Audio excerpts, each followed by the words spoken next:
And joining us now is Illinois head coach Bruce Weber. Coach, thanks for joining us. Good to be here. Well, the senior class certainly experienced their share of ups and downs, not only this season but throughout their careers.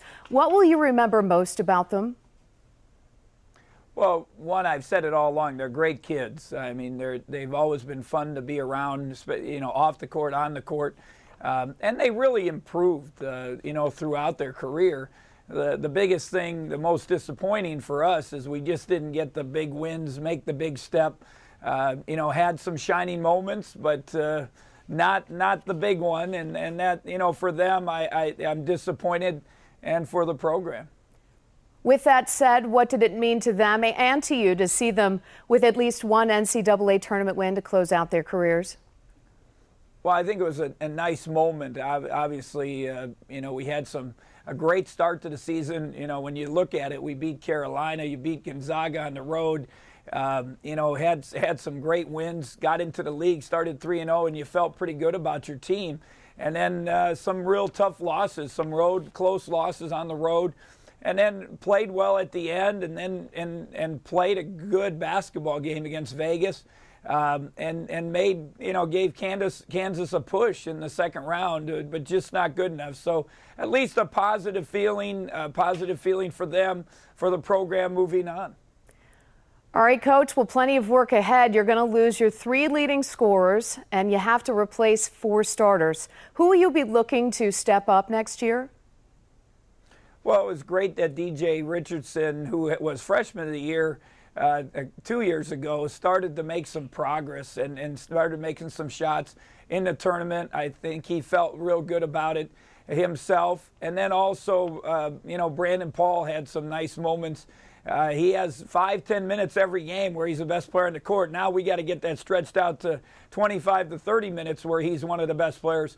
Our young players, Jereme Richmond, Myers Leonard, Crandall Head, all had some nice moments and have a chance to be good, and we feel very good about our incoming class. We have 5 new guys coming in, and possibly 6, and then also have a young man named Joe Bertrand that didn't get a lot of minutes. So we feel good about the whole group.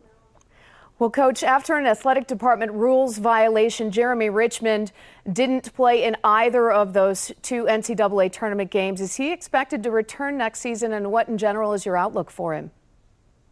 Well, he's back on. He's in campus. He was with us in Tulsa at the tournament, and he worked out yesterday. He's on the team. He's just got to take care of his business, and I think the biggest thing is being consistent in life, in school and life, and then that'll carry over to the basketball court. If he does those things, the ability's there. He can be a special player, and I hope that happens for him and for our program. All right, before we let you go, of the 4 teams left in the tourney, who's your pick to win it all? Well, I got to go with UConn, and I don't know why. I think it's a toss-up. I think anyone that picked any of these teams in the Final Four, they got to be given either they're lucky or they're really, really smart. But it's been a crazy tournament. I feel bad for Thad and the Ohio State team. I still think they're the best team in the country. But for that one night, Kentucky played a great game and moved on. So it's been exciting. It truly is March Madness. And I'll say UConn, but I really don't have any idea, to be honest. Does anyone really? All right, Bruce Weber, thanks so much for your time. Thank you.